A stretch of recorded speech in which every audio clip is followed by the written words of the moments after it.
So today we're working on turtle attacks. So we did like a secondary warm-up of turtle escapes. So grabbing from the hindquarters and then creating a frame with your shin from the messy middle. So create a frame and then frame out and go to guard, half guard or full guard, and then from a chin strap, getting a grip on the chin strap arm, rotating toward that side and using your top leg to frame to be able to get your bottom leg through into guard. So that's how we start off, and then we did 2 turtle attacks from we started off in side control, first on the bottom turtles. Top person cannot get a gap on the near side, so it goes to the far side, gets a wrist ride, and then 2 options from here. Both of them actually. So you get a wrist ride, you get over to the other side, switching the shoulder and hip is down. So if you start off on the left side, you have pressure with your left shoulder on the body. So then you go to the right side and you kind of want to do it. You don't want to shuffle your feet around. You want to kind of hop over. So if you're going from the left side, you would sort of jump with your right foot and then bring your left foot over. So you're maintaining pressure the whole time.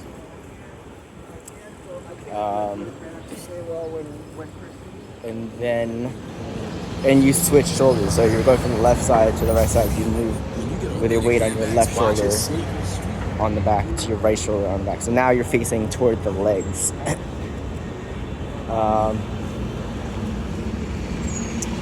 And then you still have the wrist ride. You drive into the back. You keep your head on the lower back, facing the feet.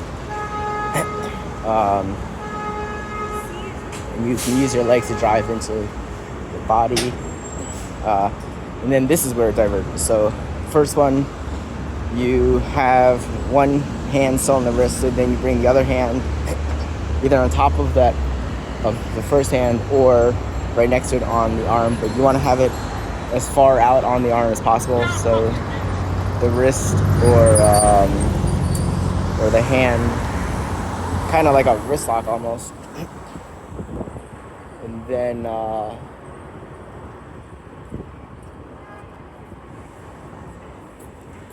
And then you put your inside elbow on the ground, pull his arm out, and sort of do like this awkward Kimura looking thing. Important parts are your elbow on the ground. That's the pivot point to put pressure on his shoulder. And then you also want to have your hands as far out on his arm as possible, like toward his wrists, to get the most leverage. So that's the first move. Second move is after you switch to the other side, then so you have one hand still on the wrist ride. You have your other hand goes up and grabs the near side ankle hem, and then or the ankle itself, or the foot. Then you walk your feet back to over his head.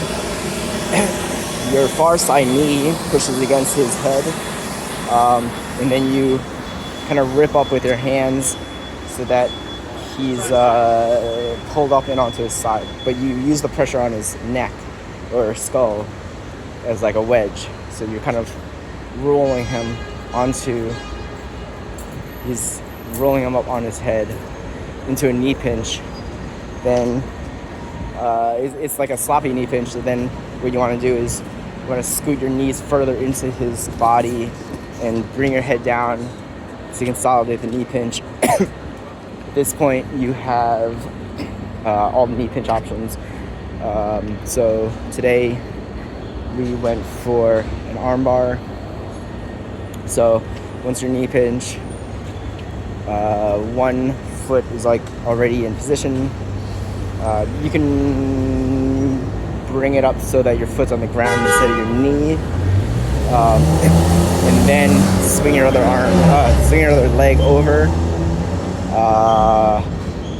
and go back. If you have a hand-to-hand grip, Bridget showed us this way of breaking it, which is you bring your lower foot on top of where they're holding on, and then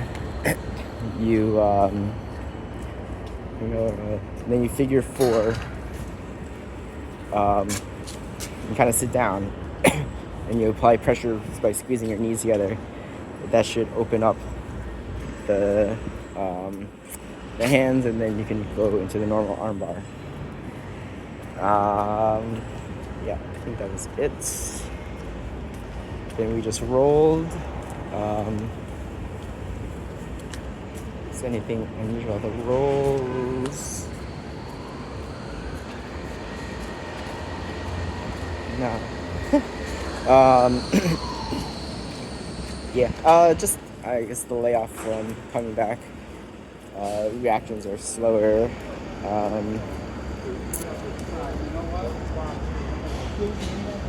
Yeah, reactions are slower.